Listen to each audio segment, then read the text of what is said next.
Est-il possible d'éteindre le Soleil? Par exemple, que se passerait-il si nous y déversions tous les océans de la Terre, voire même encore plus d'eau? Eh bien, découvrons-le ensemble. L'univers est un endroit plein de mystères. Depuis des temps immémoriaux, les savants s'interrogent sur le fonctionnement de l'espace. Mais aucun d'entre nous n'a jamais douté de l'existence d'une chose, le Soleil. Ah, le centre de notre système solaire. Il est grand, brillant et... immortel? Non, pas vraiment. En fait, le Soleil n'est qu'une étoile ordinaire. Il est composé de 75% d'hydrogène, d'un peu d'hélium et d'une pincée d'autres éléments lourds. La gravité maintient tout cela ensemble. Mais dans environ 5 milliards d'années, le cycle de vie du Soleil arrivera à son terme. L'hydrogène qu'il contient s'épuisera. Notre étoile commencera à grossir progressivement. Et tu ne peux même pas imaginer à quel point elle deviendra grande. Et ensuite, il commencera à dévorer toutes les planètes proches. C'est à ce moment-là que nous regretterons d'être si près de lui. Après nous avoir tous absorbés, l'étoile restera une géante rouge pendant encore 1 milliard d'années environ. Et puis, tôt ou tard, elle commencera à rétrécir et à s'éteindre, se transformant en une naine blanche. À la fin, il ne restera d'elle qu'une nébuleuse planétaire brillante et colorée. Mais n'aie pas peur, en ce moment, le Soleil est au milieu de son cycle de vie. Il est né il y a environ 4,5 milliards d'années et il a à peu près autant de temps devant lui. Heureusement, nous sommes apparus pendant la période la plus propice et la plus stable de cette étoile. En d'autres termes, il n'y a aucune raison de s'inquiéter, mais tâchons plutôt d'en imaginer une. Et si on accélérait le cycle de vie du Soleil en utilisant de l'eau? Nous allons essayer de rassembler toute l'eau de la Terre et de la verser sur le Soleil. Tout d'abord, nous aurons besoin d'un seau. Non, pas celui-ci. Nous aurons besoin d'un très grand seau. Un qui puisse contenir environ 1,360 milliard de kilomètres cubes d'eau. Sa taille serait égale à la distance entre Washington et Chicago. Ou si nous ne pouvons trouver que des seaux ordinaires, il nous faudrait environ 70 trillions d'entre eux. Oui, on parle bien d'un nombre à 18 zéros. Bon, imagine que nous ayons obtenu une telle quantité de seaux par magie. Il est temps d'éteindre le Soleil. Nous aspergeons l'étoile avec toute cette eau et... rien? Sérieusement? Oh, regarde ça! Le Soleil a probablement eu pitié de nous et a produit une toute petite éruption solaire. Il s'avère que toute l'eau de la Terre ne représente en fait qu'une ridicule gouttelette pour le Soleil. Les gens sous-estiment souvent à quel point le Soleil est infiniment plus grand que notre planète. En réalité, il peut contenir plus d'1,3 million terres. Alors, en effet, le Soleil ne s'éteindra pas et ne deviendra même pas plus froid. Il ne remarquera même pas que nous avons fait quoi que ce soit. Mais ne lâchons pas l'affaire. Nous voulons vraiment éteindre le Soleil pour une raison ou pour une autre. Que se passe-t-il si nous versons juste assez d'eau dessus? Et quelle quantité représente cette assez? Tu te souviens de nos trillions de seaux? Eh bien, nous avons en fait besoin d'environ 370 quadrilliards de ceux-ci. Ce nombre comporte 27 zéros. C'est difficile à imaginer, alors disons simplement que ça fait beaucoup d'eau. Maintenant, déversons à nouveau tout cela sur le Soleil. Waouh! Regarde donc cette vapeur! Mais le Soleil ne s'est toujours pas éteint pour autant. Au contraire, il nous dit merci et devient soudain beaucoup plus grand et beaucoup plus lumineux. Que se passe-t-il? Tu vois, le Soleil n'est pas un vulgaire feu de camp. Dans les feux de camp et la flamme des bougies, il y a une combustion chimique. Lorsque nous versons de l'eau sur le feu, l'eau absorbe la chaleur de la flamme et la refroidit, à tel point qu'elle ne peut plus entretenir la réaction de combustion. Elle bloque aussi l'accès du feu à l'oxygène. En gros, l'eau interrompt le processus chimique. Mais la combustion du Soleil n'est pas la même réaction. Même si nous disons qu'il brûle, ce n'est pas tout à fait vrai. Ce qu'il se passe là-bas est ce que l'on nomme la fusion nucléaire. C'est l'une des réactions les plus puissantes et les plus insensées de l'univers. Il y a de nombreuses couches d'hydrogène qui s'enfoncent profondément dans le Soleil. Si tu prends 4 atomes d'hydrogène et qu'ils fusionnent, tu te retrouves avec un atome d'hélium.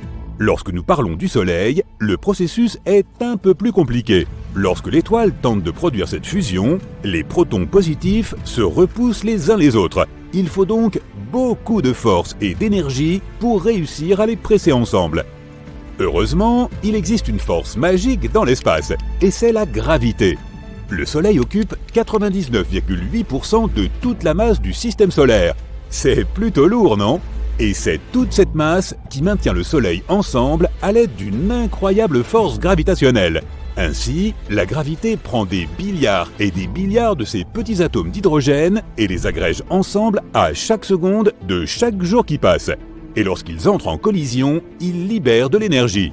Donc, contrairement au feu, le Soleil n'a pas besoin d'oxygène pour exister. Il a besoin d'hydrogène. Et nous savons tous que l'eau n'est autre que l'H2O. Elle est composée d'hydrogène et d'oxygène.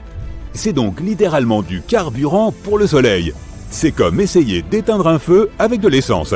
Plus important encore, la masse supplémentaire ajoutée par l'eau rendra le Soleil plus lourd. Et maintenant, la gravité nous dit merci pour le coup de pouce. Et elle commence à faire entrer les protons en collision les uns avec les autres encore plus rapidement. Grâce à cela, la synthèse s'accélère. Super! Nous avons rendu le Soleil incroyablement puissant. Et maintenant, il nous a dévorés, ainsi que d'autres planètes proches. Et si nous continuons d'ajouter de l'eau, le Soleil finira tôt ou tard par s'effondrer sur lui-même. Il se débarrassera de ses couches extérieures et deviendra un trou noir. Génial! Maintenant, il va aspirer absolument tout ce qui se trouve alentour. Rembobinons rapidement car, de toute évidence, notre expérience sur l'eau était une erreur. Cette petite éruption solaire n'était pas si mal tout compte fait. Très bien, nous voici de retour au Soleil calme que nous connaissons. Mais il semble que nous ayons oublié quelque chose. Comment se porte notre Terre maintenant sans eau ? Eh bien, selon toute évidence, l'eau était d'une importance capitale pour la vie sur Terre. Qui l'eût cru ? Maintenant, il y a une énorme quantité de poissons inanimés et d'autres organismes marins qui gisent là où se trouvaient nos océans. Pauvres créatures! Quant aux habitants des profondeurs, ils n'ont tout simplement pas supporté un changement de pression aussi brutal. Les algues et les coraux se sont également asséchés. Attends un peu, n'étaient-ils pas responsables de la production de 50 à 80% de l'oxygène de la planète ? Oups, il est temps d'enfiler nos masques à oxygène. Et comment ça se passe sur la terre ferme ? Je veux dire, maintenant, tout n'est plus que terre ferme pour être honnête. Mais tu comprends où je veux en venir. Waouh ! Toute la Terre brille de mille feux. Et je le dis très littéralement. S'il n'y a pas d'océan, alors il n'y a pas de nuages ni de pluie. Et maintenant, il y a des feux de forêt partout. Les pauvres animaux doivent s'échapper et quitter leur foyer. Et ce n'est pas comme s'ils allaient pouvoir en trouver d'autres, parce que toutes les plantes, bien sûr, vont rapidement se dessécher. Il n'y aura littéralement plus aucun endroit où vivre sur la planète. À présent, la Terre ressemble à un désert gigantesque. Mais des gens vivent dans le désert depuis des milliers d'années, non ? Ils sauront peut-être quoi faire. Eh bien non. Après tout, les habitants du désert ont eux aussi besoin de boire. Et maintenant, le chaos règne partout et les survivants se battent pour les dernières gouttes d'eau. Si tant est qu'il y a des survivants, à vrai dire, peu importe qu'ils se battent pour les dernières ressources, leur sort est déjà scellé. Les océans absorbent une énorme quantité de CO2. Il fait de plus en plus froid. La température descend très vite en dessous du zéro. Et bien qu'il n'y ait pas de neige, le froid devient insupportable. Du givre apparaît sur le sol, l'herbe et les arbres, et de la glace se forme sur les étendues d'eau à une vitesse incroyable. Grelottants, les gens du monde entier lèvent les yeux vers le ciel, et leurs mâchoires tombent d'incrédulité. Le soleil est devenu 2 fois plus petit qu'avant. Il ressemble maintenant à une tache lointaine, et il ne sera bientôt plus capable de réchauffer la Terre. Mais le pire, c'est qu'un énorme rocher flamboyant se dirige droit vers les spectateurs horrifiés. Et l'impact avec notre planète fera sans aucun doute beaucoup de dégâts. Bon, revenons à notre réalité. La Terre se trouve exactement au bon endroit dans notre système solaire. Elle n'est ni trop près ni trop loin du Soleil. Ce qui rend la température sur notre planète non seulement tolérable, mais plutôt agréable. Les scientifiques qualifient souvent Vénus, la 2e planète en partant du Soleil, de jumelle maléfique de notre Terre. Car elle est si chaude et inhospitalière qu'aucune vie n'y est possible. Bien sûr, il y a aussi dans son atmosphère d'épais nuages qui font pleuvoir de l'acide, tandis que les gaz à effet de serre font monter la température de surface à des valeurs insupportables. Mais même si Vénus n'avait pas tout ça, rien ne pourrait y vivre à cause de sa proximité avec le Soleil. S'il y avait de l'eau liquide, elle s'évaporerait trop rapidement, ne laissant aucune chance à la vie de se développer. D'un autre côté, Mars, qui vient après la Terre, est un peu trop éloigné du Soleil, ce qui la rend froide et solitaire. Sa température de surface est en dessous de zéro. Elle ne se réchauffe jamais assez pour que l'eau reste liquide longtemps. Sans parler de l'absence d'atmosphère sur la planète rouge, l'élément qui fournit à la Terre de l'air respirable. Donc, si notre planète se rapprochait ou s'éloignait du Soleil, sa température augmenterait ou diminuerait respectivement. Quelques centaines de kilomètres ne feraient pas une grande différence. L'orbite de la Terre autour du Soleil est de toute façon irrégulière, et nous nous rapprochons ou nous éloignons toujours un peu de notre étoile. Une distance qui ferait la différence se mesurerait en millions de kilomètres. Et comme on l'a vu au début de cette vidéo, nous verrions le Soleil beaucoup plus petit que maintenant si nous nous éloignions autant. Les températures pourraient ne pas chuter au moment exact du changement, car il nous resterait encore un peu d'inertie thermique. Mais l'hiver suivant, notre planète deviendrait probablement froide pour toujours. Les océans seraient recouverts de glace et le niveau général de la mer baisserait. Et finalement, la glace réfléchirait davantage la chaleur du Soleil dans l'atmosphère et dans l'espace, ne permettant plus à la surface de notre planète de recevoir la chaleur nécessaire. De plus, davantage de glace signifie aussi moins de vapeur d'eau dans l'atmosphère. Or, la vapeur d'eau capte aussi la chaleur, créant des nuages. Donc, plus il fait froid, moins il pleut. Le froid et le manque de pluie ne permettraient pas aux plantes de survivre longtemps, si bien que des zones glacées et stériles se développeraient rapidement, ne laissant intactes que les zones situées le long de la berge des fleuves, en tout cas pour un temps. Au bout d'un certain temps, les cours d'eau cesseraient aussi de couler, étant soit gelés, soit asséchés en raison de la perte de leur source, à savoir les lacs et les mers qui, bien sûr, gèleraient aussi. Toute vie disparaîtrait aussi autour d'eux. Les plantes d'abord, et avec elles, tout le reste, puisque les plantes produisent à la fois de la nourriture et de l'air respirable. Et à la fin, la Terre deviendrait un immense no man's land gelé.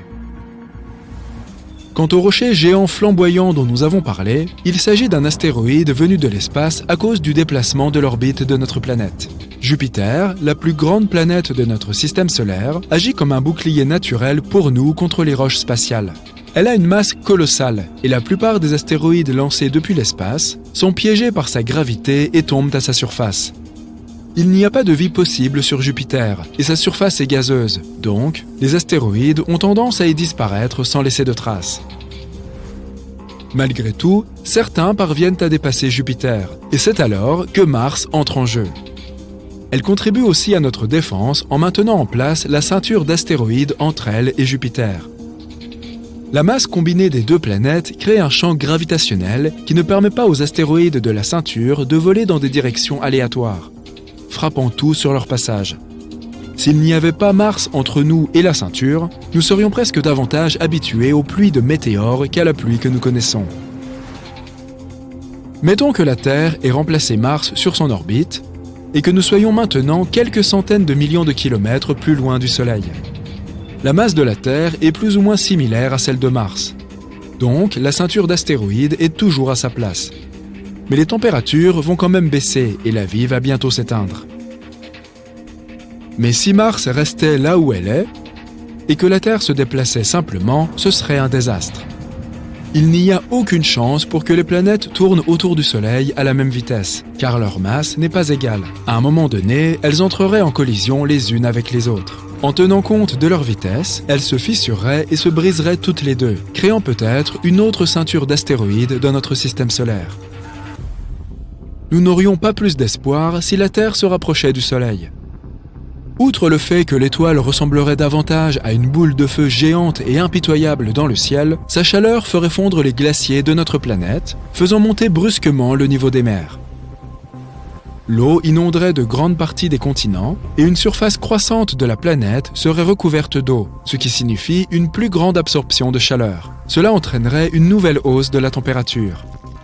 De plus, ces grandes masses d'eau s'évaporeraient rapidement, libérant des tonnes de vapeur d'eau et de dioxyde de carbone dans l'atmosphère. Le dioxyde de carbone est un gaz à effet de serre qui absorbe la chaleur, tout comme la vapeur d'eau. Ensemble, ils retiendraient de plus en plus la chaleur du Soleil, créant des nuages épais et tourbillonnant dans le ciel, presque comme sur Vénus, mais sans l'acide. Et cette épaisse couche de nuages contribuerait aussi à chauffer la surface de notre planète. Au final, la Terre entière se réchaufferait tellement que la vie à sa surface deviendrait globalement insupportable. Seules les créatures les plus résistantes seraient capables de survivre à des températures aussi élevées. Celles qui vivent dans les déserts, par exemple. Malgré la présence de précipitations, qui ne cesseraient pas comme dans le scénario froid, les plantes auraient du mal à s'adapter à ces nouveaux environnements torrides. Celles des régions plus fraîches de la planète seraient les premières à se faner et à disparaître. Mais ensuite, les plantes des climats tempérés et enfin tropicaux disparaîtraient aussi. Et une fois de plus, la Terre se transformerait en une boule de roche stérile, mais cette fois-ci surchauffée plutôt que gelée. La distance de notre planète par rapport au Soleil, son inclinaison, sa vitesse de rotation autour de son axe, son orbite autour du Soleil, et même la présence de la Lune dans le ciel, tout cela est crucial pour que la vie sur Terre perdure. Par exemple, si la planète n'était pas inclinée par rapport au Soleil, il ferait une chaleur insupportable à l'équateur et un froid impossible au pôle. Les saisons cesseraient également de se succéder, divisant la Terre en bandes d'été et d'hiver sans fin. Avec l'inclinaison et la rotation actuelle, notre planète est chauffée uniformément de tous les côtés, comme un four à chaleur tournante. Elle se dirige vers le Soleil d'un côté pour se réchauffer, tandis que l'autre se refroidit pendant la nuit. S'il n'y avait pas d'alternance de jour et de nuit, nous ne vivrions probablement que dans certaines régions de notre planète où il y régnerait un crépuscule sans fin. Imagine notre vie sans ces magnifiques levées et couchers de soleil. Donc finalement, on va peut-être laisser les choses telles qu'elles sont, d'accord ? Un trou noir est un endroit sinistre où les lois de la physique que nous avons étudiées à l'école cessent de fonctionner. Lorsqu'une étoile massive n'a plus de carburant, elle devient parfois très dense et cède sous son propre poids, s'effondrant vers l'intérieur et entraînant l'espace-temps dans son sillage. Le champ gravitationnel de ce nouvel objet devient alors si puissant que rien ne peut lui échapper, pas même la lumière. C'est ainsi que naît un trou noir. Les trous noirs les plus proches de notre planète portent les noms de Gaia BH1 et Gaia BH2. Ils ont été découverts grâce aux données collectées par la sonde Gaia de l'Agence spatiale européenne, d'où leur nom. Tous deux sont environ 9 à 10 fois plus massifs que notre Soleil et se trouvent respectivement à 1560 et 3800 années-lumière de notre planète. En termes cosmiques, ils se trouvent donc dans l'arrière-cour de la Terre. Mais il y a quelque chose qui ne tourne pas rond dans ces trous noirs. Devez-vous courir vous mettre à l'abri ? Nous allons voir ça. Ces trous noirs remarquablement proches constituent vraisemblablement une catégorie d'objets encore totalement inconnus. Ce qui les distingue des autres, c'est que les étoiles qui gravitent autour d'eux sont beaucoup plus éloignées que ce que les scientifiques ont l'habitude d'observer dans ce genre de couple trou noir-étoile. Les systèmes normaux où une étoile accompagne un trou noir sont connus sous le nom de binaires à rayons X. Ils émettent généralement de brillantes ondes radio, ainsi que des rayons X de haute énergie. Ils avalent de la matière et rejettent de puissantes quantités d'énergie, ce qui les rend assez faciles à repérer. Pourquoi les astronomes ont-ils mis tant de temps à repérer ces trous noirs massifs qui résident à l'intérieur même de notre galaxie, la Voie lactée ? Tout simplement parce qu'ils sont presque invisibles. Autrefois, les astronomes repérèrent les trous noirs en recherchant les restes de leur repas. En effet, lorsqu'une étoile ou même un nuage de gaz interstellaire est aspiré par un trou noir, on retrouve après coup quelques traces de rayonnement électromagnétique. Les scientifiques utilisent ce rayonnement pour détecter la présence d'un trou noir. Mais contrairement à d'autres trous découverts auparavant, Gaia BH1 et BH2 sont parfaitement noirs. Ils ne semblent pas se nourrir de quoi que ce soit pour le moment. Ils sont donc inactifs ou dormants. Les astronomes ont donc dû recourir à une autre méthode. Ils ont suivi le mouvement de deux étoiles en orbite autour de ces monstres cosmiques. Ces étoiles, semblables à notre Soleil, oscillaient légèrement lors de leur voyage dans l'espace. Pour les chercheurs, cela signifiait que quelque chose de très pesant, comme une autre étoile, tirait sur elles. Il est intéressant de noter que lorsqu'ils ont examiné la zone à l'aide de télescopes, ils n'ont rien trouvé qui émette des radiations. La situation n'avait donc de sens que si un trou noir était impliqué dans le processus. Heureusement, Gaïa est idéale pour repérer les trous noirs invisibles.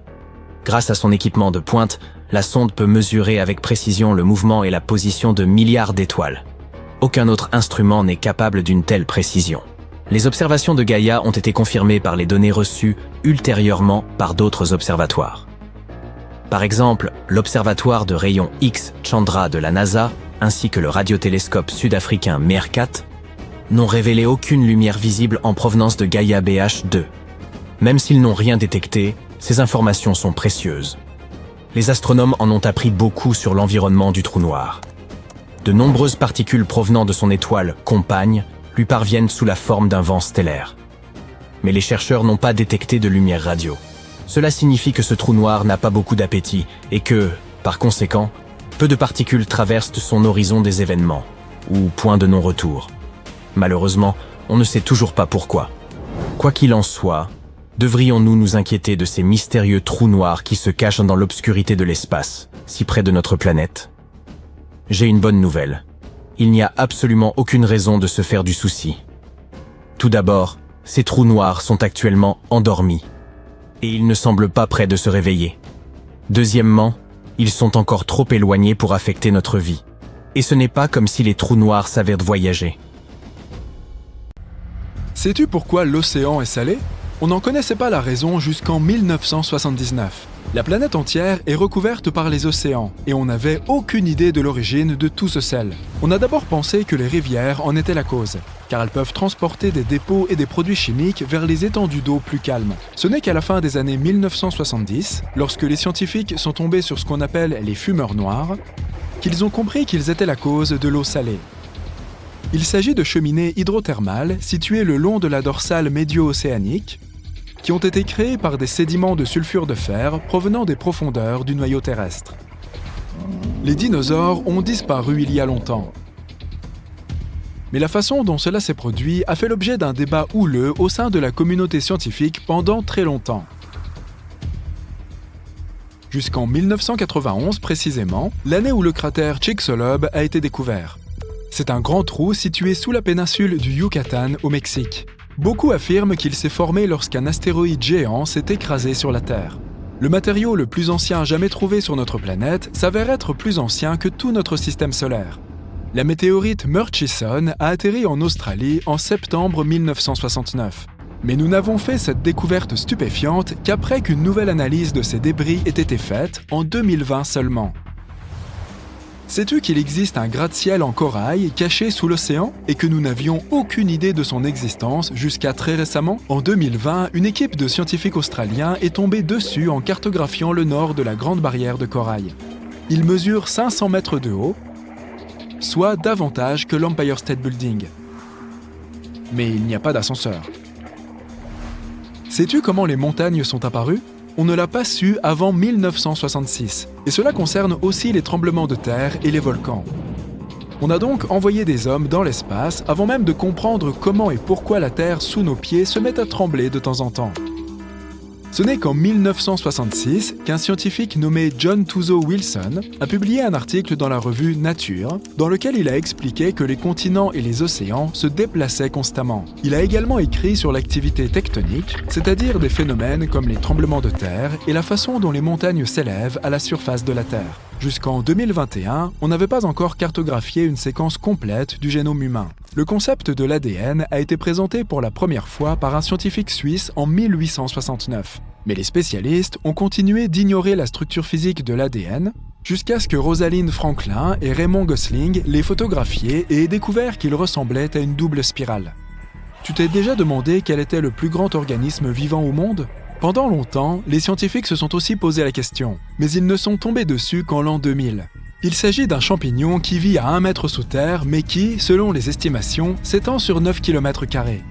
Situé dans la Malheur National Forest, au sein des Blue Mountains de l'est de l'Oregon, il est surnommé l'armillaire couleur de miel. Jusqu'en 2002, on ne savait pas ce qui se trouvait au centre de notre propre galaxie, la Voie lactée. On savait que la Terre tournait autour de quelque chose, mais il nous a fallu attendre le 21e siècle pour comprendre qu'il s'agissait d'un trou noir supermassif, d'une masse 4 millions de fois supérieure à celle de notre Soleil, situé dans une région de la Voie lactée appelée Sagittarius A. Cette découverte a eu lieu après l'invention du détecteur infrarouge de fumée. Si tu as du mal à imaginer devoir parcourir de longues distances sans valise à roulettes, sache qu'elle n'a pas fait son apparition avant 1970. Ce qui signifie que les astronautes qui sont allés sur la Lune ont dû trimballer leurs bagages à la main dans leur vaisseau spatial. La demande de brevet américain pour la valise à roulettes a été accordée en 1972. Mais pour être tout à fait honnête, les premiers modèles n'étaient pas très fiables. Ils avaient des problèmes de vacillement et de basculement, car de grandes valises étaient montées sur des essieux très étroits. Si tu regardes des photos de stars de cinéma des années 1940, tu verras que leurs cheveux étaient bien coiffés et gominés. Sais-tu que, d'après des découvertes récentes, même les anciens Égyptiens utilisaient une telle substance pour mouler les cheveux? Toutefois, les stars des années 40 n'utilisaient pas notre version moderne du gel, car cette invention n'est apparue que dans les années 1960. Ce que les gens utilisaient pour se coiffer à l'époque s'appelait du Brylcreem, un produit à la consistance cireuse inventé en 1929. Le gel pour cheveux tel que nous le connaissons aujourd'hui est arrivé un peu plus tard et a été inventé par un homme nommé Luis Montoya. Il est rapidement devenu tendance car il n'était pas aussi gras que les produits précédents. À l'époque de la Rome antique, pour s'essuyer, les gens utilisaient des bâtons avec une éponge accrochée au bout. Des feuilles de papier individuellement parfumées, qui avaient la même fonction, semblent avoir existé en Chine dès l'an 589. Aux États-Unis, le papier médicamenteux pour le water closet a été commercialisé à la fin des années 1850. Mais la variante douce et confortable du papier toilette n'a été commercialisée que dans les années 1930, avec le bonus additionnel d'être complètement sans écharde, ce qui est fort appréciable. Des recherches modernes ont révélé que les anneaux de Saturne ont moins de 100 millions d'années environ. Cela peut sembler beaucoup, mais si tu considères que le système solaire s'est formé il y a environ 4,5 milliards d'années, cela change un peu la donne. Certaines espèces de requins sur Terre sont présentes dans nos eaux depuis 4 fois plus longtemps que les anneaux de Saturne. On a pu tirer cette conclusion étonnante à l'aide de données récentes concernant la masse des anneaux de Saturne et leur proportion de poussière de glace. Comme beaucoup d'entre nous ont de plus en plus recours au commerce en ligne de nos jours, il est difficile de considérer le supermarché traditionnel comme une invention révolutionnaire. Mais il n'existe pas depuis aussi longtemps que tu le penses. Sais-tu comment est apparu le premier supermarché ? En 1916, un commerçant du nom de Clarence Sanders avait besoin d'une solution pour rendre son travail moins pénible.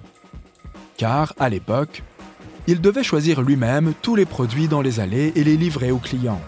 Il a donc pensé à un nouvel aménagement du magasin avec une entrée par tourniquet. Les gens devaient parcourir le magasin dans une seule direction. Il s'est également assuré qu'il passait devant tous les produits disponibles. Les clients pouvaient choisir eux-mêmes leurs articles et devaient rapporter leurs produits chez eux. Le propriétaire du magasin pouvait drastiquement baisser ses prix puisqu'il avait besoin de moins de personnel pour gérer son entreprise. Savais-tu qu'il existe encore un État américain où le port de la ceinture de sécurité n'est pas obligatoire ? Le port de la ceinture de sécurité a longtemps été optionnel, mais les gens étant ce qu'ils sont, il a fallu mettre en place une règle plus stricte. L'État de New York a été le premier à adopter une loi qui rendait obligatoire le port de la ceinture de sécurité au volant, mais c'était seulement le 1er décembre 1984. Dans le New Hampshire, cependant, il n'y a encore aucune loi sur le sujet. L'ouvre-boîte moderne, celui avec la roulette dentée qui tourne, a été introduit sur le marché en 1870. Ce n'est peut-être pas très remarquable, mais cela semble étrange quand on pense que les aliments en conserve étaient déjà disponibles depuis plusieurs décennies. Avant cette invention, il fallait littéralement découper le haut de la boîte, près du bord extérieur, avec un ciseau et un marteau. Tu avais donc ta séance de sport en même temps que ton repas. Sais-tu que l'heure normalisée n'est devenue applicable par la loi qu'en 1880 ? Le système actuel que nous utilisons aujourd'hui, GMT, pour Greenwich Mean Time, est devenu une pratique courante dans la plupart des pays encore plus tard, quelque part vers la fin des années 1920. Avant, on avait simplement l'habitude d'estimer l'heure qu'il était en regardant la position du soleil dans le ciel. On a ensuite évolué vers l'utilisation d'horloges, mais elle dépendait toujours de la position du soleil dans une ville ou un village particulier. Cela signifie que l'heure pouvait différer légèrement entre deux communautés voisines. Et ce n'était pas si grave jusqu'à l'invention des trains.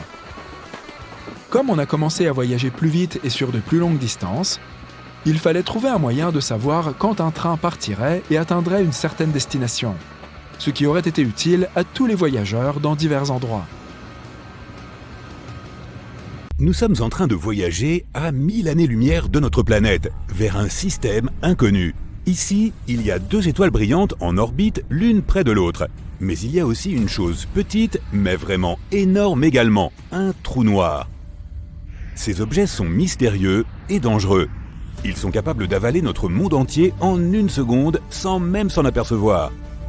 Pire encore, ils peuvent détruire une énorme étoile comme notre Soleil. Et ce sont ces géants qui se trouvent généralement au centre des galaxies. Elles sont si lourdes que leur gravité retient autour d'elles d'innombrables étoiles, planètes et poussières d'étoiles. Elles peuvent peser des millions, voire des milliards de fois plus que le Soleil. Et maintenant, tu es de retour au sol sur une rampe de lancement de fusée sur la Terre. La seule chose à laquelle tu penses est de retenir ta respiration et de sauter dans le cœur de cette perle noire. Mais tu n'auras pas à retenir ta respiration car tu seras dans une combinaison spatiale. Et l'oxygène est inclus, gratuitement en plus. De plus, il est peu probable que tu arrives un jour à aller jusqu'au trou noir. Un voyage aussi lointain avec la technologie actuelle prendrait des dizaines de milliers d'années. Tu retournes donc dans ton garage où tu as caché ton hyperfusée qui t'emmènera au trou noir en quelques secondes. Boum! Voilà, tu es à côté de 2 étoiles et d'un trou noir. La première chose que tu remarques est que les trous noirs ne sont pas noirs. Sa force gravitationnelle attire non seulement les objets, mais aussi la lumière elle-même. Cela rend le trou invisible. Tu peux seulement voir un anneau brillant autour de lui que l'on appelle l'horizon des événements. Il est constitué de lumière tordue, de poussière chaude, de plasma et de morceaux d'astéroïdes qui se trouvent aussi piégés à cet endroit. Donc l'horizon des événements est le premier obstacle à surmonter. Bon, tu enfiles ton réacteur dorsal, tu ouvres la porte de ta fusée et tu sautes vers le trou noir. La force de gravité commence à t'attirer rapidement vers lui. La combinaison spatiale te protège des énormes températures et niveaux de radiation de l'horizon des événements. Les équipements de protection conventionnels ne pourraient guère t'aider. Alors tu remercies ton père d'avoir caché cette combinaison protectrice ultra puissante dans ton garage. Tu commences à avoir l'impression que ton corps s'étire désagréablement. Le problème, c'est que la gravité augmente à chaque fois que l'on se rapproche du centre du trou noir. Et c'est beaucoup plus fort à ta tête qu'à tes pieds. Ton corps commence à s'étirer comme des spaghettis. C'est pourquoi on appelle ça la spaghettification. Aucun costume ne peut te protéger de ça. Et il n'y a pas un seul vaisseau spatial qui puisse résister à ce genre de contraintes. Bon, cette vidéo a été courte. Ok, alors rembobinons jusqu'au moment avant le saut. Tu réalises que pour atteindre le cœur du trou noir et survivre, tu n'as pas besoin d'un équipement amélioré, mais d'un autre trou noir. Et c'est la taille et le poids de celui-ci qui comptent. Théoriquement, tu peux survivre à la chute dans un trou noir supermassif. Tout dépend de la largeur de l'horizon des événements du trou noir. Quand un trou est petit, à peu près le poids de notre Soleil, l'horizon des événements est lui aussi petit. Et donc son bord est particulièrement proche du centre de cette force gravitationnelle exceptionnelle qui te spaghettifierait rapidement et brutalement. Mais si l'horizon des événements est large, il est plus éloigné du centre de la force gravitationnelle. Alors la différence de pression de la gravité sur ta tête et tes pieds sera inexistante. Donc, si tu as assez d'air dans ta combinaison spatiale, tu peux survivre à un voyage de ce style. Donc, tu dois choisir un trou noir supermassif. Voyons voir. Un au centre de la Voie lactée? Non, il y a trop de plasma chaud et de débris autour. Tu as besoin d'un trou noir complètement isolé pour un saut comme celui-ci. Quelque part dans l'espace sombre où il n'a pas eu le temps de rassembler les débris des mondes voisins autour de lui. Tu ouvres rapidement ta carte de l'espace et tu trouves un trou noir de cette sorte. Un voyage plus rapide que la lumière et tu es arrivé. Le voilà, un énorme néant obscur. Il n'y a que la lumière déformée des étoiles et galaxies lointaines sur son horizon. Pour tester ta théorie, tu y jettes un mannequin. Il s'approche du trou noir, puis ralentit jusqu'à s'immobiliser. Mais ce n'est qu'une illusion. Le trou noir est si lourd qu'il peut déformer l'espace et le temps. Donc pour l'observateur, le mannequin est figé dans l'horizon des événements, mais en fait, il est depuis longtemps entré dans son cœur. La poupée n'a pas été spaghettisée comme tu l'as été lorsque tu es tombé dans un petit trou noir, alors maintenant, tu sautes en toute confiance après elle. Rappelle-toi que même si tu te sens bien, c'est toujours un voyage sans retour. Une fois dans le champ d'attraction du trou noir, rien ne peut t'échapper à son étreinte. Peu importe la puissance de ta fusée ou la force avec laquelle tu agites tes bras. Tu es maintenant au bord du disque d'accrétion. Chaque seconde ici équivaut à des semaines ou des mois sur Terre. Tu voyages dans le temps. Sur notre planète, il y a peut-être déjà des voitures volantes et des gratte-ciel de plusieurs kilomètres de haut partout. Mais pour toi, cela n'a duré que quelques minutes. Waouh! Toute la lumière des étoiles que tu vois est devenue rouge. Ça aussi, c'est à cause de la gravité. La lumière que nous voyons est constituée d'ondes, mais le trou noir les étire. Les longueurs d'onde courtes comme le bleu deviennent longues et rouges. Super, tu as dépassé l'horizon des événements et tu te diriges maintenant vers le néant total. Tu lèves les yeux et tu vois un mince rayon de lumière. C'est la dernière chose que tu vois en fait. Après ça, il n'y a que du vide noir. Personne ne sait ce qui se passe ensuite. Certaines théories disent que les trous noirs peuvent être des portails vers une autre dimension ou vers un autre endroit dans l'univers. En sautant dans un trou noir de notre galaxie, tu peux sauter à des centaines de milliers d'années-lumière de chez nous. Dans ce cas, tu vivras ta chute en sens inverse. D'abord, tu verras un petit rayon de lumière qui s'étend, puis la lumière rouge des étoiles redevient bleue, et avant même de t'en rendre compte, tu es de retour sur l'horizon des événements. Et peu après, tu es libéré de l'attraction du trou noir. Mais les scientifiques ne peuvent toujours pas confirmer cette théorie. Bon, c'est trop sinistre, alors pour cette fois, nous te ramènerons sur Terre en compagnie de tes amis. Ils te félicitent pour avoir réussi à survivre au centre d'un trou noir. Maintenant, tu es le cœur de la compagnie et aucun trou noir ne peut te faire peur. Mais même le plus grand trou noir de l'espace n'est pas aussi effrayant que ce que tu pourrais penser. Ils ne sont pas éternels, mais ont une durée de vie. La radiation dont j'ai parlé prend l'énergie du trou noir. S'il n'a pas de nourriture autour de lui, le trou commence à se dégonfler comme un ballon. Et finalement, il n'y a plus rien. Une autre crainte concernant les trous noirs est que nous puissions en créer un chez nous. En effet, à l'intérieur du grand collisionneur de Hadron, les scientifiques mènent des expériences avec de petites particules qui entrent en collision à grande vitesse. Il y a d'énormes explosions d'énergie et certains scientifiques pensent que cette énergie est suffisante pour créer un trou noir microscopique. Il va commencer à absorber son environnement et à grandir. D'abord quelques petits objets dans la pièce où il a été créé, puis le laboratoire tout entier. Le trou continue à grandir et consomme désormais notre planète entière. Il change l'équilibre des forces dans notre système solaire et absorbe les planètes une par une. Quand celles-ci sont finies, c'est l'heure du dessert, le Soleil. Les couches supérieures légères de plasma sont étirées en longs spaghettis et tirées vers le trou noir. Puis, couche par couche, notre étoile s'effondre dans le trou noir. Lorsque le Soleil est à moitié absorbé, le trou noir projette un faisceau d'énergie et de lumière vers l'extérieur et continue à consommer le Soleil. En quelques instants, il ne restera plus rien de notre système solaire. C'est ainsi que certaines personnes décrivent la fin du monde. Mais même si nous parvenons à créer un trou noir microscopique, nous serons en sécurité. Il sera trop petit pour absorber de gros objets et il ne se nourrira que de petites particules atomiques. Les trous noirs émettent de l'énergie en même temps qu'ils en consomment, donc notre petit trou noir n'aura pas le temps de grandir. Il perdra plus qu'il ne gagnera en une fraction de seconde, donc ce que tu verras sera un flash momentané et puis plus rien. Cela dit, la création d'un trou noir stable et contrôlé peut même être utile. Ils émettent d'énormes quantités d'énergie que nous pouvons utiliser. Un trou noir de la masse du mont Everest pourrait alimenter toute l'humanité. Bien sûr, les trous noirs sont toujours dangereux, mais nous pouvons les observer et étudier notre univers, si nous restons assez loin bien sûr. En attendant, tu décides de mettre un cadenas sur ta porte de garage, pour l'instant.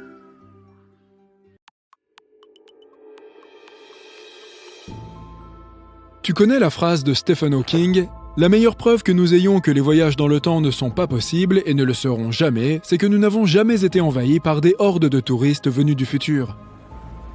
Mais que se passerait-il si ces visiteurs voyageaient bien jusqu'à notre époque, mais qu'ils le faisaient en cachette ? Il se peut même que tu aies déjà rencontré l'un d'entre eux. Découvrons les voyageurs du temps les plus célèbres. Je te présente Aurine. C'est un cyborg qui nous vient de l'année 2050 pour empêcher la prochaine fin du monde. En 2020, il est apparu dans une émission de télévision où il a dit que le monde entier était à l'intérieur de la matrice. Il a ensuite fait la une des journaux et a donné une interview à une chaîne YouTube populaire. Pour prouver qu'il était bien un cyborg, il a fait une démonstration de sa voix robotique, qui pourrait tout aussi bien être fabriquée à l'aide d'un simple programme informatique. Et il s'est aussi désigné par le terme « nous », car il s'est déclaré être une conscience collective venue sauver l'humanité. Orin est devenu célèbre pour ses prédictions sur l'avenir proche, mais il s'est avéré que de nombreux experts avaient déjà annoncé ses conjectures auparavant. Il a également déclaré qu'une énorme entreprise était en train de supprimer l'humanité et que nous nous trouvions à l'intérieur d'une simulation informatique complexe. Si nous ne nous améliorions pas ou ne prenions pas soin les uns des autres et de la nature, la fin commencerait en 2050. Orin n'apparaît plus dans les grandes émissions, mais il a une petite base de fans qui se passionnent pour toutes sortes de théories fantastiques. Un autre voyageur du temps se nomme Adam Archon et il nous arrive de 2045. Sur YouTube, on trouve une interview de lui dans laquelle il a partagé quelques détails sur l'avenir des États-Unis. Après quoi, la vidéo est devenue virale et a fait la une de nombreux journaux. Archon a indiqué que le dernier président officiel du pays serait la fille de Martin Luther King III, Yolanda Renee King, et qu'elle deviendrait le plus grand président américain de l'histoire. Un autre événement passionnant qu'Archon a annoncé est censé se produire en 2028.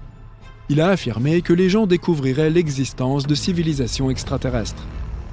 Il a ajouté que ces créatures ne viendraient pas de l'espace. Le voyageur a également noté que le monde passerait à une monnaie numérique unique et que tout l'argent liquide disparaîtrait. Bien sûr, personne ne l'a cru. Alors, les experts lui ont fait passer un test au détecteur de mensonges. Et Adam Archon l'a passé avec succès. Il a dit qu'il avait une puce dans la main pour faciliter le voyage dans le temps. Une civilisation extraterrestre arriverait sur Terre en 2028 et en 2045, les gens seraient plus proches des robots. Le détecteur de mensonges n'a pas indiqué qu'Archon mentait. Mais cela ne signifie pas qu'il dit la vérité, puisqu'on peut tromper l'appareil à l'aide d'un entraînement spécial. Quoi qu'il en soit, en 2028, nous saurons si Archon avait raison ou tort. Tous ces voyageurs du temps arrivent dans le passé, mais pour une raison inconnue, n'utilisent pas les connaissances du futur. Et toi, que ferais-tu si tu pouvais revenir 50 ans en arrière ? Peut-être investirais-tu de l'argent dans des actions d'une jeune entreprise qui deviendra une grande société extrêmement lucrative. Dans ce cas, tout le monde croirait que tu viens vraiment du futur. Et d'ailleurs, un homme l'a fait. Il a investi 800 $ en bourse et en a tiré 350 millions de dollars. Ce type s'appelait Andrew Carlson et il a touché un gros lot en 2003. Cependant, il n'a pas réussi à profiter de sa toute nouvelle richesse car le FBI est venu le chercher. Andrew avait vendu des actions et en avait acheté d'autres avec beaucoup de succès.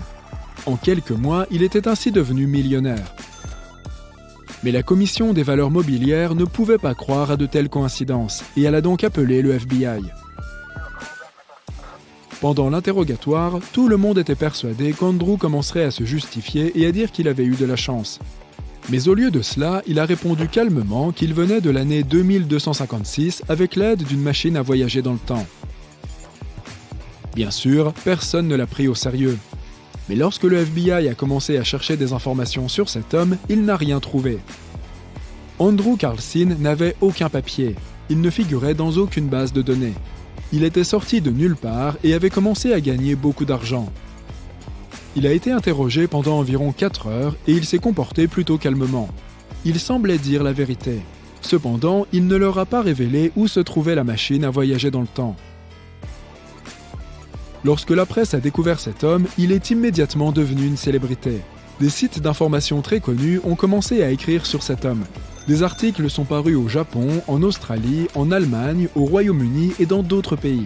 Et bien sûr, les journalistes ont commencé à appeler le FBI pour obtenir plus de détails sur ce type. Et le FBI leur a dit que toute cette histoire était une fiction et qu'il n'y avait pas d'Andrew Carlson. Des informations à son sujet sont apparues sur une page internet connue pour ses fake news. À un moment donné, l'article sur le voyageur du temps s'est retrouvé sur Yahoo, où il est devenu viral. Ainsi, comme nous le voyons, toutes les déclarations sur les voyageurs dans le temps sont soit des fictions, soit des mensonges. Ce sujet des voyages dans le temps est apparu grâce à des films et des livres fantastiques qui le développaient.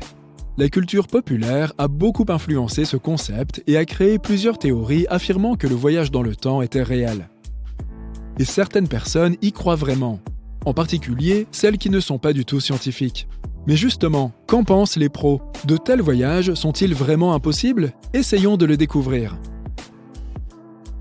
Les scientifiques disent que oui, le voyage dans le temps est une réalité, car en fait, nous voyageons déjà dans le temps. Le temps avance et nous avec lui. Nous pouvons appeler cela un voyage.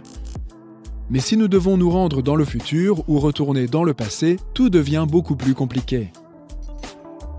Tu te souviens de la théorie de la relativité d'Einstein? Elle affirme que le temps se déplace par rapport à l'observateur et qu'il n'a pas de valeur constante. Pour mieux comprendre, voici un exemple simple. 10 cheveux sur ta tête. Est-ce beaucoup ou peu? 10 cheveux dans un bol de soupe. Est-ce beaucoup ou peu? Tout est donc relatif et dépend des conditions. La même chose se produit avec le temps et l'espace. Si nous nous déplaçons à une vitesse phénoménale, proche de la vitesse de la lumière, alors le temps ralentit pour nous. La perception du temps devient différente pour une personne qui court et pour une personne qui reste immobile.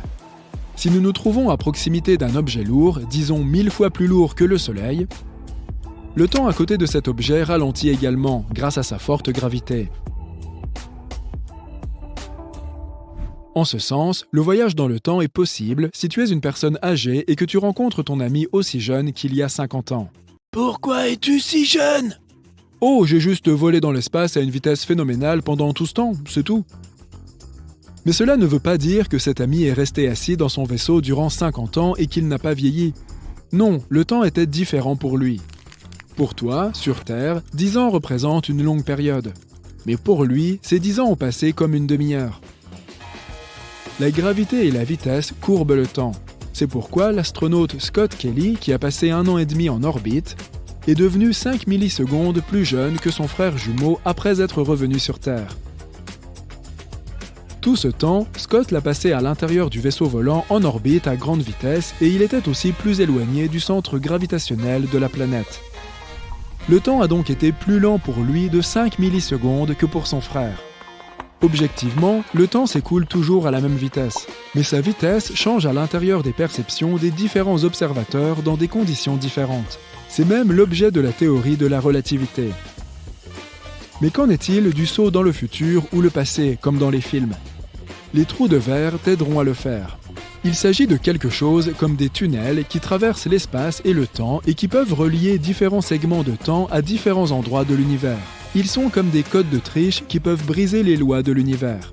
Les trous de verre sont insaisissables, ont des tailles différentes, sont imprévisibles, apparaissent dans l'espace et disparaissent. Mais leur principal problème est que les trous de verre n'existent que dans la théorie et la science-fiction et n'ont jamais été observés dans notre univers par les scientifiques. Savais-tu qu'il existe un objet astronomique dans lequel l'espace et le temps échangent leur place? Mais comment ça fonctionne? Et que signifie exactement échanger l'espace et le temps? Essayons de comprendre. Imagine que tu es dans un vaisseau spatial qui ne peut que se déplacer qu'en ligne droite. Ta trajectoire mène à un point inévitable et tu n'as aucune idée de ce qui t'attend. Tu peux seulement espérer que ce ne sera pas trop grave.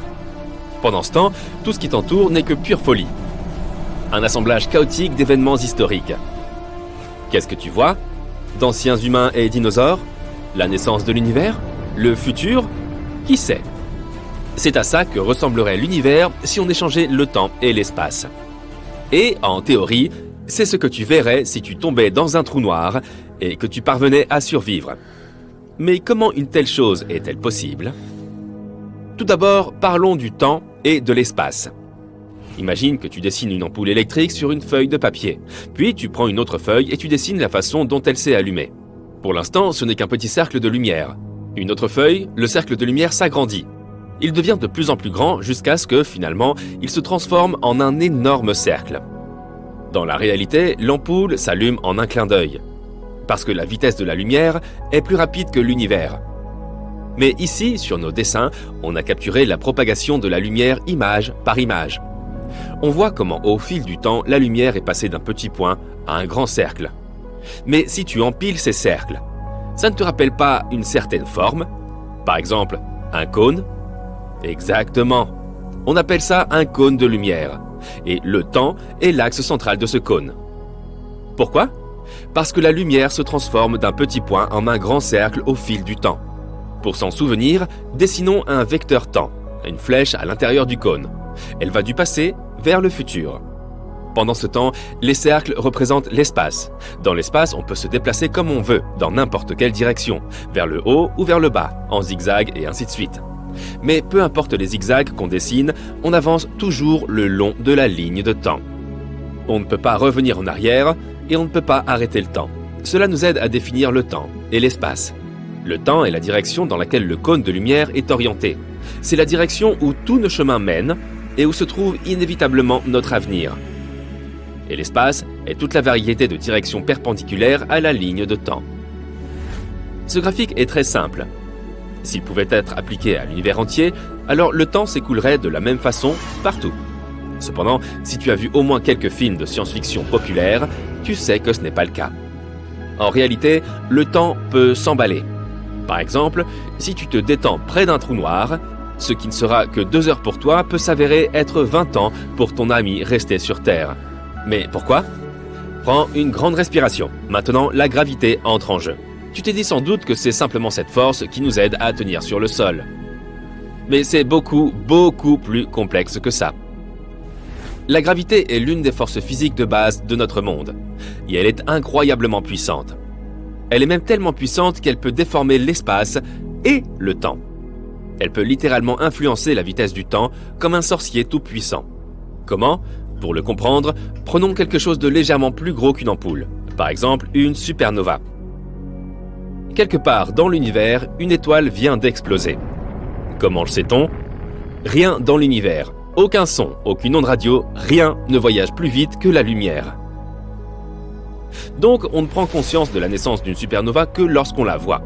Et cela n'arrive que lorsque son cône de lumière grandit suffisamment et atteint notre planète. Donc le cône de lumière grandit et grandit. Jusqu'à présent, tout va bien. Et finalement, il atteint notre planète. Mais il y a un hic. Notre planète est massive. Très massive. Et elle a une gravité assez forte. Alors, que se passe-t-il? La gravité change la direction du cône de lumière. Elle commence à attirer le cône vers le centre de notre planète. Et avec elle, elle attire aussi notre flèche du temps. Cela signifie qu'elle ralentit le temps. Et plus le cône de lumière est proche de nous, plus la flèche se courbe. Et plus le temps ralentit. Qu'est-ce que ça signifie? Ça signifie par exemple qu'une montre autour de ta cheville sera en retard par rapport à une montre à ton poignet, que ta tête vieillit plus vite que tes jambes, et que les astronautes en orbite terrestre vieillissent un peu moins vite que les gens sur Terre. C'est ce que les scientifiques appellent la relativité générale. Ok, mais quel est le rapport avec notre sujet? Comment peut-on comprendre ce qui se passera si on échange l'espace et le temps? Ne t'inquiète pas, on y arrive. Imagine maintenant un corps cosmique avec une gravité incroyablement forte. Il déforme tellement le temps et l'espace qu'on a l'impression qu'ils s'échangent. C'est un trou noir. Il attire absolument tout vers son centre. Aucune étoile, aucune planète, aucune lumière ne peut y échapper. Disons que notre cône de lumière s'en approche. D'abord, comme d'habitude, le temps commence à se plier vers le centre du trou noir, attiré par sa gravité. Mais la gravité est très forte, si bien qu'il se courbe de plus en plus, et le temps va de plus en plus lentement au fur et à mesure que tu t'approches du centre. À la fin, le cône de lumière traverse la limite du trou noir, ce qu'on appelle l'horizon des événements. À ce moment-là, il s'est tellement déformé que maintenant il pointe littéralement vers le bas. On peut dire que le temps a changé sa direction. Le temps pointe vers le bas. Qu'est-ce que c'est que cette absurdité? Ce sera plus facile à expliquer avec un exemple réel. Imagine que tu es un astronaute un peu fou qui a décidé de sauter dans un trou noir. Et il y a un observateur dans un vaisseau spatial qui te regarde faire ça. Au début, pour toi, rien ne change. Regarde ta montre. Tu vois que 5 secondes se sont écoulées. Tout va bien. Mais que se passe-t-il pour l'observateur? Tout d'abord, tu vas tomber pendant un très long moment. L'observateur est assis là depuis 50 ans. Et tu tombes toujours, parce que ton temps a ralenti. Deuxièmement, comme l'espace est également déformé près d'un trou noir, l'observateur verra que tu commenceras à t'étirer comme un spaghetto. C'est un terme scientifique d'ailleurs, qui porte le nom de spaghettification. Et puis tu franchis enfin l'horizon des événements. L'observateur ne te voit plus. La lumière ne peut pas s'échapper d'un trou noir, donc ton image n'atteindra pas l'observateur, même si tu es toujours à l'intérieur. Et que se passe-t-il pour toi ? Et si tu avais survécu d'une manière ou d'une autre, rappelle-toi que la flèche du temps pointe vers le centre du trou noir. Cela signifie que désormais, le centre du trou noir est ton avenir. Ce n'est pas un lieu, c'est un destin que tu ne peux pas changer. Et l'endroit d'où tu viens, ainsi que le reste de l'univers, n'existe plus pour toi. Parce que maintenant, ce n'est pas un lieu, mais un événement du passé. Et comme tu ne peux pas remonter le temps, tu ne pourras jamais revenir. Mais qu'est-ce qui se trouve autour de toi ? Un chaos complet. Les rayons de lumière se déplacent maintenant dans toutes les directions, en avant, en arrière, et ainsi de suite. Les rayons représentant les événements du passé, du futur, du présent, tout cela se déplace autour de toi. En réalité, l'espace et le temps n'ont pas échangé leur place. Mais on a l'impression qu'ils l'ont fait, parce que dans l'espace, tu ne peux plus faire qu'avancer, comme si tu suivais une ligne droite. Et le temps, reflété dans les rayons lumineux, t'entoure partout et se déplace dans toutes les directions possibles. Et là, on retourne au début. Cet exemple horrifiant nous aide à imaginer ce que l'on ressentirait si le temps et l'espace étaient inversés. Bien sûr, tout cela n'est que théorie et supposition. L'idée même que nous nous déplaçons dans une direction, celle que nous n'avons pas choisie, et qu'il y a un chaos temporel complet autour, semble assez effrayante. Et pourtant, ce serait une expérience très intéressante. Tu es partant ? Tu es en train de rouler vers la maison de ta sœur quand, tout à coup, le ciel change d'aspect. L'air automnal, jusqu'alors frais, devient brûlant en l'espace de quelques instants. Les gens qui faisaient des promenades ont maintenant enlevé leur veste et transpirent. Les gens qui prévoyaient de partir en week-end au ski ont annulé leur plan à la dernière minute pour se rendre à la plage. C'était le coucher du soleil, mais le ciel est devenu aussi clair que le jour. Tu attrapes tes lunettes de soleil et continues à conduire. Rien ne semble normal, mais les gens ne paraissent pas s'en soucier. Tu allumes la radio et tu entends tout le monde paniquer à propos du soleil, rien n'est cohérent. Ils mélangent leurs mots et disent des dizaines de choses différentes en même temps. Tu sors ton téléphone et il se passe la même chose sur les réseaux sociaux. Rien n'est compréhensible. Il y a juste des gens qui parlent de la façon dont le soleil se rapproche de la Terre. Des pas claquent le long d'un couloir tranquille. Un homme vêtu d'un costume cintré se rend à l'une des réunions les plus importantes de sa vie. Adam traverse la salle de réunion alors que tout le monde attend d'entendre ce qu'il a à dire. En tant qu'astrophysicien en chef, il incombe à Adam de comprendre ce qui se passe et de ne pas le faire savoir au public. Sinon, le monde entier succombera à la panique et à l'hystérie collective, ce qu'il faut à tout prix éviter. Il prend place en bout de table, tandis que tout le monde attend d'entendre ce qu'il a à dire. L'atmosphère est tendue et personne ne dit un mot. Il enlève ses lunettes et les pose sur la table. Tout le monde observe le moindre de ses gestes. Il sort quelques feuilles d'un dossier et commence à lire. Sa voix brise le silence de la pièce. Chers collègues, j'ai bien peur que le pire ne nous attende. Après d'innombrables heures d'observation et d'analyse, nous avons découvert qu'un morceau du Soleil a abandonné son orbite et se dirige vers nous. Nous ne savons pas encore de quelle partie du Soleil il s'agit, mais nous savons qu'une fois qu'il nous aura frappés, nous n'aurons peut-être plus de planète Terre. La tension dans la pièce est palpable, tout le monde se regarde confusément. Adam répond à autant de questions qu'il peut, mais lui-même n'a pas toutes les réponses. En quelques minutes, la presse divulgue un enregistrement vocal du discours d'Adam et le monde devient fou. Tu viens d'entendre un extrait du discours d'Adam et tu n'es pas trop convaincu de sa validité.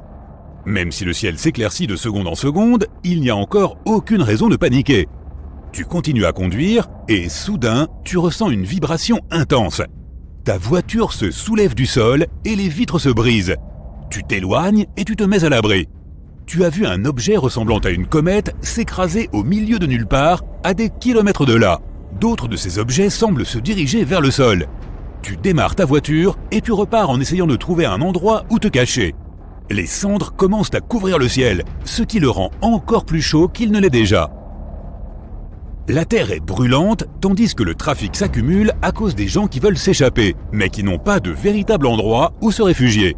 Tu finis par abandonner ta voiture et partir à pied, en essayant de trouver un endroit pour te rafraîchir et t'éloigner des rayons du soleil. Même si les cendres obscurcissent le ciel, le soleil continue de les traverser. Tu te diriges vers les bois et trouves une grotte pour te rafraîchir.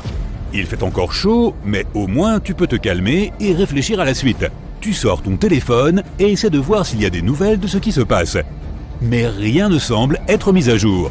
Tu continues à actualiser, mais rien ne fonctionne. Soudain, tu entends des gens qui se rapprochent et qui t'ordonnent de sortir de la grotte. Adam est avec les meilleurs scientifiques du monde pour essayer de trouver une échappatoire. Tout le monde lui présente des solutions, mais au final, aucune d'entre elles n'est viable. Ils ont passé des heures dans le bureau, mais à chaque minute qui passe, le soleil devient plus fort et le ciel plus lumineux. On a l'impression que rien ne peut être fait, jusqu'à ce qu'Adam ait une idée. Il capte l'attention de tout le monde et demande aux personnes qui ne contribuent pas de quitter la pièce. Il explique qu'il faut lancer une fusée dans l'espace qui pourra détourner la grande masse qui se dirige vers la Terre avant qu'elle n'entre dans l'atmosphère. Il ne reste que quelques heures avant que le ciel ne devienne dangereux et impraticable aux aéronefs. Pour l'instant, tous les vols du monde ont été annulés. Il n'y a qu'une petite fenêtre d'opportunité pour faire décoller cette fusée et sauver le monde. Adam convoque les meilleurs ingénieurs qu'il puisse trouver pour paramétrer la fusée et rassemble les astronautes volontaires pour la mission. Ils suivent une formation de base rapide et commencent à planifier les prochaines étapes. Après de nombreux briefings, ils sont prêts, mais ils n'ont qu'une seule chance de détourner l'objet massif. Les astronautes sont prêts et commencent à entrer dans la fusée. Soudain, tu surgis de nulle part, vêtu d'une combinaison spatiale. Tu es l'un des principaux astronautes du programme. Les personnes qui t'ont trouvé dans la grotte venaient de la NASA et essayaient de te recruter en vue de cette mission. Tu rencontres Adam et il te briefe rapidement sur ton rôle. Comme la mission se déroule à la toute dernière minute, Adam n'a même pas eu le temps de s'asseoir avec toi et de te donner la formation ou le briefing approprié. Tu rentres dans la fusée et prends place. Les ingénieurs et les scientifiques se rassemblent pour s'assurer que tout est en ordre avant le décollage. L'objet massif se rapproche et si la fusée est retardée, alors elle fondra lorsqu'elle atteindra la dernière étape de la mission. Tu es sanglé et la fusée commence à vrombir. Tous les systèmes sont en état. 3, 2, 1, décollage. La fusée s'élance dans le ciel. Il y a des couches supplémentaires de protection sur ta visière et heureusement, car tu as l'impression de te rapprocher du soleil. Après quelques minutes, la fusée quitte l'atmosphère terrestre et se trouve devant l'objet massif. La fusée se fige dans une position stratégique, attendant le bon moment pour éjecter l'objet de sa trajectoire en direction de la Terre. Pendant ce temps, tous les habitants de la planète se cachent dans des bunkers alors que des débris détachés de l'objet les bombardent. Une équipe de nettoyage sera prête à se débarrasser des roches spatiales brûlantes. Les bunkers sont équipés de nourriture, d'eau et d'électricité, au cas où il faudrait rester sous terre pendant un certain temps. Il ne reste que quelques minutes avant le moment crucial. Tu appuies sur un bouton et tu te prépares à déployer une grande pointe aussi longue que la Statue de la Liberté. La pointe est maintenue par un support attaché à la fusée. Le support va tirer la pointe comme un arc avec une flèche et l'envoyer directement à travers l'objet massif, le brisant avant qu'il ne fonde. Moins d'une minute avant l'impact, la flèche est étirée et libérée. La pointe de celle-ci est dotée d'un foret en titane qui percera l'objet dès qu'il sera touché. La flèche est libérée et s'enfonce dans l'espace en brisant de petits fragments d'objets spatiaux sur son passage. En accélérant, elle atteint finalement l'objet massif et le transperce. Mais rien ne semble se passer. Le foret arrive à peine à traverser le centre. Heureusement, Adam avait pensé à un plan B. La fusée, toujours immobile, tire un laser à l'endroit où se trouve le pic pour accélérer les choses. Le laser commence à liquéfier la matière pour atteindre le noyau. L'objet se rapproche et accélère. Il ne s'est toujours pas brisé en morceaux. Moins de 2 minutes avant l'impact et tout le monde est à court d'options. Adam a un dernier tour dans sa manche. Il ordonne à tout le monde d'évacuer la fusée et de se rendre dans les capsules de secours. Il veut mettre la fusée elle-même sur une trajectoire de collision directe avec l'objet. Il règne maintenant une grande confusion. Toi et tes coéquipiers vous dirigez rapidement vers les nacelles et vous éjectez à une distance sûre.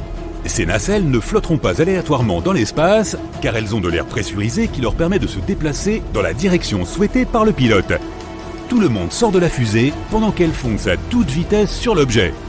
Les deux se dirigent l'un vers l'autre à pleine vitesse. Il ne reste que quelques secondes avant l'impact. Le monde entier retient son souffle. Cette fusée est maintenant notre seul espoir de sauver la planète Terre et ses habitants. La fusée commence à fondre avant l'impact. Et soudain, une grande onde de choc se propage dans le ciel. La fusée a réussi à briser l'objet massif en 1000 morceaux. Le problème maintenant, ce sont les petits débris qui tombent sur la Terre. Mais comme la plupart des gens sont dans des bunkers, ils sont en sécurité. Adam et ses collègues jubilent. Toi et le reste des astronautes êtes sains et saufs et rentrez sur Terre en toute sécurité.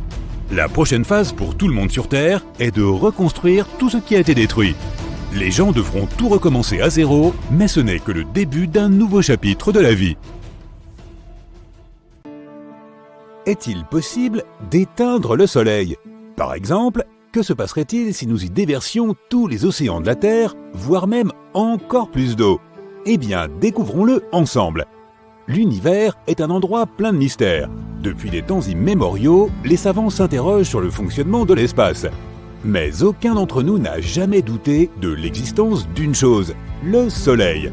Ah, le centre de notre système solaire. Il est grand, brillant et immortel ? Non, pas vraiment. En fait, le Soleil n'est qu'une étoile ordinaire. Il est composé de 75% d'hydrogène, d'un peu d'hélium et d'une pincée d'autres éléments lourds. La gravité maintient tout cela ensemble. Mais dans environ 5 milliards d'années, le cycle de vie du Soleil arrivera à son terme.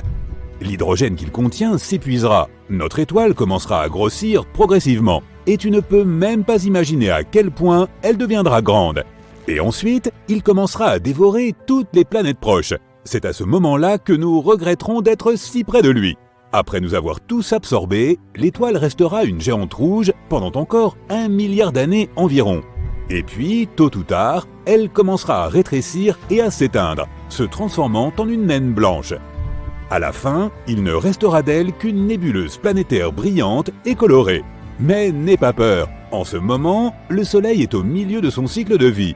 Il est né il y a environ 4,5 milliards d'années et il a à peu près autant de temps devant lui. Heureusement, nous sommes apparus pendant la période la plus propice et la plus stable de cette étoile. En d'autres termes, il n'y a aucune raison de s'inquiéter, mais tâchons plutôt d'en imaginer une. Et si on accélérait le cycle de vie du Soleil en utilisant de l'eau ? Nous allons essayer de rassembler toute l'eau de la Terre et de la verser sur le Soleil. Tout d'abord, nous aurons besoin d'un seau. Non, pas celui-ci. Nous aurons besoin d'un très grand seau. Un qui puisse contenir environ 1,360 milliard de kilomètres cubes d'eau. Sa taille serait égale à la distance entre Washington et Chicago. Ou si nous ne pouvons trouver que des seaux ordinaires, il nous faudrait environ 70 trillions d'entre eux. Oui, on parle bien d'un nombre à 18 zéros. Bon, imagine que nous ayons obtenu une telle quantité de seaux par magie. Il est temps d'éteindre le Soleil. Nous aspergeons l'étoile avec toute cette eau et... Rien ? Sérieusement ? Oh, regarde ça! Le Soleil a probablement eu pitié de nous et a produit une toute petite éruption solaire. Il s'avère que toute l'eau de la Terre ne représente en fait qu'une ridicule gouttelette pour le Soleil. Les gens sous-estiment souvent à quel point le Soleil est infiniment plus grand que notre planète. En réalité, il peut contenir plus d'1,3 million terres.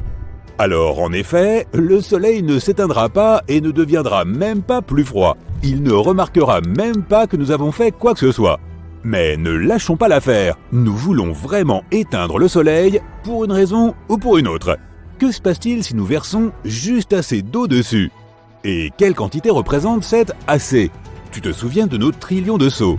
Eh bien nous avons en fait besoin d'environ 370 quadrilliards de ceux-ci. Ce nombre comporte 27 zéros. C'est difficile à imaginer, alors disons simplement que ça fait beaucoup d'eau. Maintenant, déversons à nouveau tout cela sur le Soleil. Waouh! Regarde donc cette vapeur! Mais le Soleil ne s'est toujours pas éteint pour autant. Au contraire, il nous dit merci et devient soudain beaucoup plus grand et beaucoup plus lumineux. Que se passe-t-il? Tu vois, le Soleil n'est pas un vulgaire feu de camp. Dans les feux de camp et la flamme des bougies, il y a une combustion chimique. Lorsque nous versons de l'eau sur le feu, l'eau absorbe la chaleur de la flamme et la refroidit, à tel point qu'elle ne peut plus entretenir la réaction de combustion. Elle bloque aussi l'accès du feu à l'oxygène. En gros, l'eau interrompt le processus chimique. Mais la combustion du Soleil n'est pas la même réaction. Même si nous disons qu'il brûle, ce n'est pas tout à fait vrai. Ce qu'il se passe là-bas est ce que l'on nomme la fusion nucléaire. C'est l'une des réactions les plus puissantes et les plus insensées de l'univers. Il y a de nombreuses couches d'hydrogène qui s'enfoncent profondément dans le Soleil. Si tu prends 4 atomes d'hydrogène et qu'ils fusionnent, tu te retrouves avec un atome d'hélium. Lorsque nous parlons du Soleil, le processus est un peu plus compliqué. Lorsque l'étoile tente de produire cette fusion, les protons positifs se repoussent les uns les autres. Il faut donc beaucoup de force et d'énergie pour réussir à les presser ensemble. Heureusement, il existe une force magique dans l'espace, et c'est la gravité. Le Soleil occupe 99,8% de toute la masse du système solaire. C'est plutôt lourd, non ? Et c'est toute cette masse qui maintient le Soleil ensemble à l'aide d'une incroyable force gravitationnelle. Ainsi, la gravité prend des milliards et des milliards de ces petits atomes d'hydrogène et les agrège ensemble à chaque seconde de chaque jour qui passe. Et lorsqu'ils entrent en collision, ils libèrent de l'énergie. Donc, contrairement au feu, le Soleil n'a pas besoin d'oxygène pour exister. Il a besoin d'hydrogène. Et nous savons tous que l'eau n'est autre que l'H2O. Elle est composée d'hydrogène et d'oxygène. C'est donc littéralement du carburant pour le Soleil. C'est comme essayer d'éteindre un feu avec de l'essence. Plus important encore, la masse supplémentaire ajoutée par l'eau rendra le Soleil plus lourd. Et maintenant, la gravité nous dit « merci pour le coup de pouce ». Et elle commence à faire entrer les protons en collision les uns avec les autres encore plus rapidement. Grâce à cela, la synthèse s'accélère. Super! Nous avons rendu le Soleil incroyablement puissant. Et maintenant, il nous a dévorés, ainsi que d'autres planètes proches. Et si nous continuons d'ajouter de l'eau, le Soleil finira tôt ou tard par s'effondrer sur lui-même. Il se débarrassera de ses couches extérieures et deviendra un trou noir. Génial! Maintenant, il va aspirer absolument tout ce qui se trouve alentour. Rembobinons rapidement car, de toute évidence, notre expérience sur l'eau était une erreur. Cette petite éruption solaire n'était pas si mal tout compte fait. Très bien, nous voici de retour au Soleil calme que nous connaissons. Mais il semble que nous ayons oublié quelque chose. Comment se porte notre Terre maintenant sans eau ? Eh bien, selon toute évidence, l'eau était d'une importance capitale pour la vie sur Terre. Qui l'eût cru ? Maintenant, il y a une énorme quantité de poissons inanimés et d'autres organismes marins qui gisent là où se trouvaient nos océans. Pauvres créatures !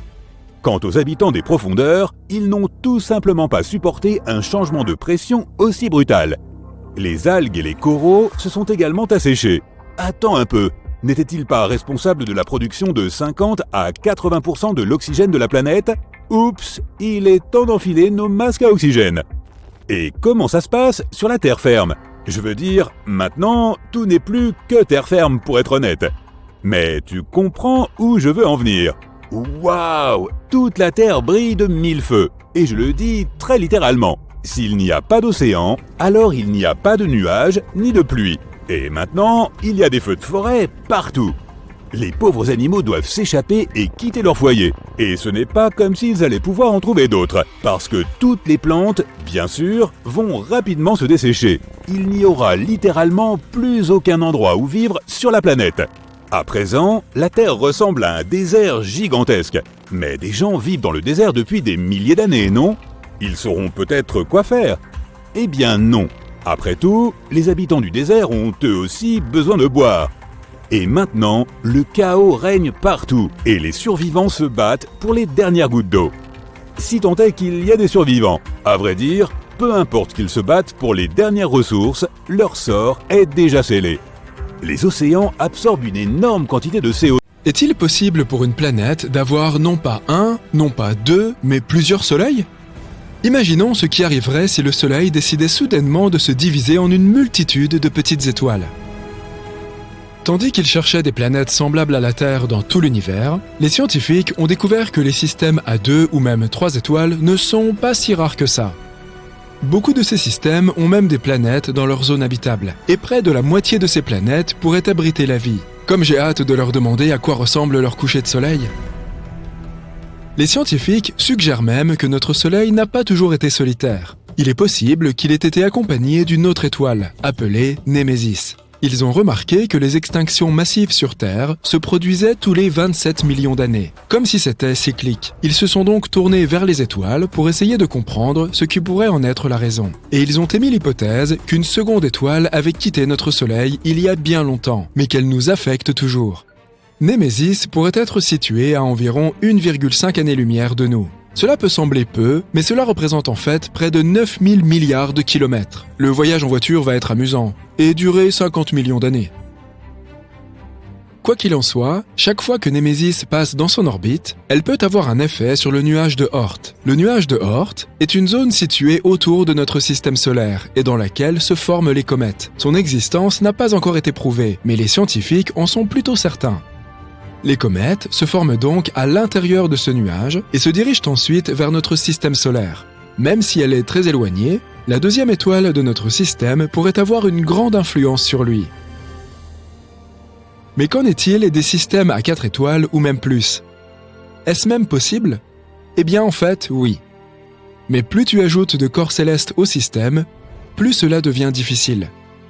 Les orbites deviennent instables. C'est on ne peut plus chaotique. En mécanique stellaire, cela s'appelle le problème à 3 corps. Cela signifie qu'il est très difficile de prédire les orbites des corps dans de tels systèmes. Dans la plupart des cas, elles s'avèrent aussi singulières qu'aléatoires. Isaac Newton est le premier à l'avoir remarqué. Il a essayé d'appliquer ses découvertes sur la gravitation à la Terre, à la Lune et au Soleil. Et il s'est retrouvé confronté à un sacré casse-tête. Il n'était pas facile de comprendre comment 3 objets stellaires orbitent de façon si stable les uns autour des autres. Et il ne s'agissait encore que d'une planète et d'un satellite. Et si on ajoutait plusieurs étoiles? Je ne voudrais pas être à la place de ceux qui devront calculer tout ça. Ah oui, c'est vrai, je ne suis pas scientifique. Quoi qu'il en soit, nous savons que les systèmes à 3 étoiles sont extrêmement chaotiques. Mais qu'en est-il des systèmes avec encore plus d'étoiles? Ils sont très très rares. En 2021, la NASA a découvert un système stellaire composé de pas moins de 6 étoiles. C'est tout simplement fou. Bien sûr, il n'y a pas de planète dans ce système, mais qui sait, nous trouverons peut-être un jour un système de ce genre, mais avec des planètes en plus. Dans de tels mondes, la chorégraphie gravitationnelle est très complexe. Il faut des conditions très spécifiques pour que tout tienne bien ensemble. C'est un peu comme marcher sur une corde raide au-dessus d'un abîme. Avec tout cela en tête, essayons d'imaginer ce qui se passerait si le Soleil se transformait soudainement en plusieurs petites étoiles. Oh là là, il va nous falloir une simulation très détaillée. Non, nous allons probablement avoir besoin d'une douzaine de simulations pour que cette chose fonctionne, parce que sinon, nous n'aurons que quelques options. Première option, nous divisons le Soleil en 5 ou 10 petits soleils. Nous dispersons ces derniers non loin les uns des autres. Ils détruiront notre système en quelques heures. Et oui. Tous les systèmes stellaires, y compris le nôtre, sont en mouvement constant dans l'univers. Donc, ils s'écraseront les uns contre les autres presque immédiatement. Cette collision entraînera la création d'une supernova. Notre système se transformera en une magnifique nébuleuse colorée. Pour nous, cela se produira en quelques minutes seulement. Nous n'aurons même pas le temps de sentir quoi que ce soit. Et toutes les planètes de l'ancien système solaire se transformeront immédiatement en une poussière spatiale étincelante. Mais ce n'est peut-être pas la meilleure option pour nous, n'est-ce pas? Voyons si cela peut se passer autrement. Deuxième option. Puisqu'ils ne peuvent pas être placés si près les uns des autres, essayons de les placer aussi loin que possible. Et dans ce cas, ils vont simplement s'en aller. Adieu! Leur force gravitationnelle est trop faible pour que tout se maintienne. Nos petits soleils quitteront simplement le système solaire, voyageant dans l'espace dans diverses directions. Ensuite, les planètes abandonnées n'auront plus d'orbite. Et ça inclut la Terre, bien sûr. Nous deviendrons ce qu'on appelle une planète vagabonde. Au début, nous ne nous rendrons même pas compte que la planète a quitté son orbite. Nous n'aurons donc pas le temps de faire quoi que ce soit, et un froid terrible s'installera. Quelle fin triste et poétique. Bon, aucun de ces dénouements n'est très folichon. Oh d'accord, il nous reste une dernière option. Notre principal problème est de faire en sorte que chacune de ces petites étoiles ait une masse égale.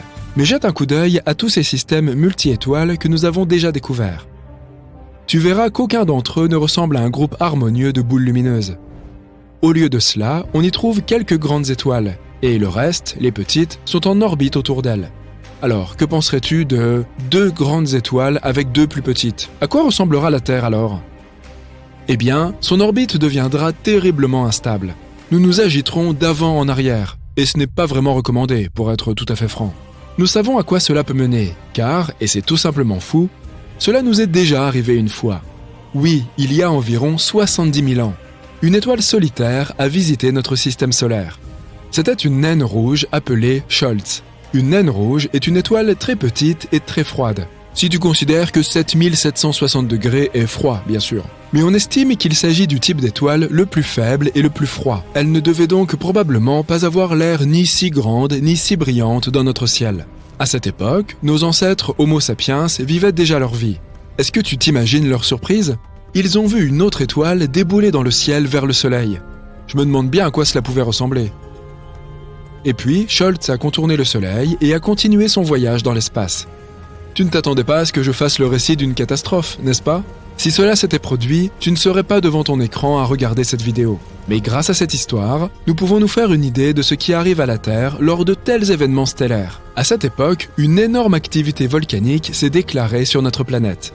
Nous avons aussi eu droit à des pluies de météorites qui nous ont presque anéantis. Nos ancêtres ont vraiment eu la vie dure. Quelque chose de similaire se produira sur notre planète hypothétique avec 4 soleils, mais à une échelle bien plus grande. Une activité volcanique constante, des tremblements de terre et des tsunamis. Brrr. De plus, la durée d'un jour changera, ainsi que la durée des saisons et de l'année dans son ensemble. Elles ne seront plus stables, à cause des changements fréquents de la gravitation. En d'autres termes, tu ne sauras jamais à quoi t'attendre. Un hiver d'1 an, un été brûlant. Et lorsque nous nous trouverons à mi-chemin entre 2 étoiles, il n'y aura même plus de nuit. Elles illumineront les 2 parties de notre planète et il nous faudra dormir en plein soleil. Et si tu penses que tout ça est bien mauvais, garde à l'esprit que nous serons aussi assaillis par beaucoup plus de rayons ultraviolets et de vents solaires à cause de nos 4 soleils. Leur couleur changera également. Ils se transformeront en naines rouges et prendront une teinte orange écarlate dans notre ciel. Nous aurons aussi beaucoup plus d'éclipses.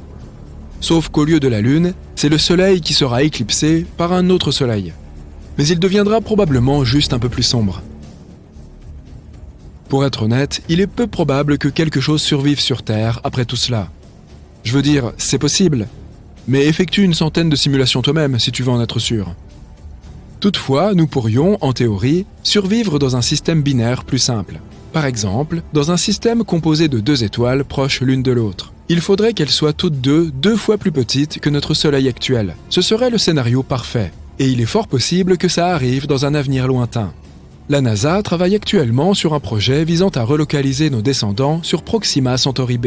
Il s'agit d'une planète située dans le système stellaire le plus proche de notre Soleil, Alpha du Centaure. Et, qui sait, peut-être qu'un jour, dans le futur, nous déménagerons vraiment là-bas. Nous verrons alors ce que c'est que de vivre avec plusieurs soleils.